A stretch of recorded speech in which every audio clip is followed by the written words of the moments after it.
Royal Bangla TV পর্দায় সকল দর্শককে স্বাগত। গত 19শে মে পুরুলিয়া এসেছিলেন দেশের প্রধানমন্ত্রী মাননীয় নরেন্দ্র মোদী। পুরুলিয়ার গেঙ্গারা মাঠে বিজেপি প্রার্থী জ্যোতির্ময় সিং মাহাতোর সমর্থনে জনসভা করেন। সেই জনসভা থেকে নরেন্দ্র মোদী বলেন, ইহা অযোধ্যা পাহাড় হে অর দেখিয়ে বিশেষতা, ইহা সীতাকুণ্ড ভিহে। প্রধানমন্ত্রী নরেন্দ্র মোদীর এই বক্তব্যের তীব্র বিরোধিতা করছেন আদিবাসী সমাজের দুটি সামাজিক সংগঠন। গতকাল পুরুলিয়া জার্নালিস্ট ক্লাবে সাংবাদিক সম্মেলন করে ভারত জাকাত মাঝি পরগনা মহল ও আদিবাসী সিঙ্গেল অভিযান নরেন্দ্র মোদী এই বক্তব্যের তীব্র বিরোধিতা করেন। ভারত জাকাত মাঝি পরগনা মহলের জেলা সভাপতি রতন হাসদা কথা জানান। রতনবাবু আরও বলেন, তাদের আদিবাসী সমাজ বিজেপিকে একটি ভোটও দেবে না, তারা ধর্মনিরপেক্ষ দলকে সমর্থন করবেন।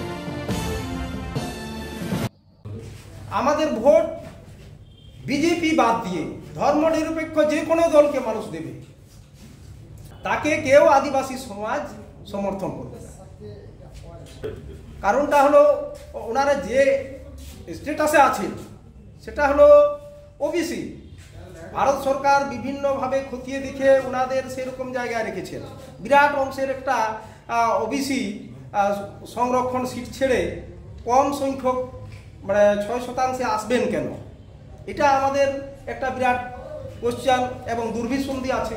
আদিবাসীরা কর্মী সমাজের থেকে অনেক দিক থেকে পিছিয়ে, লেখাপড়ায়, শিক্ষা দীক্ষায়, অর্থের দিক থেকে অনেক পিছিয়ে।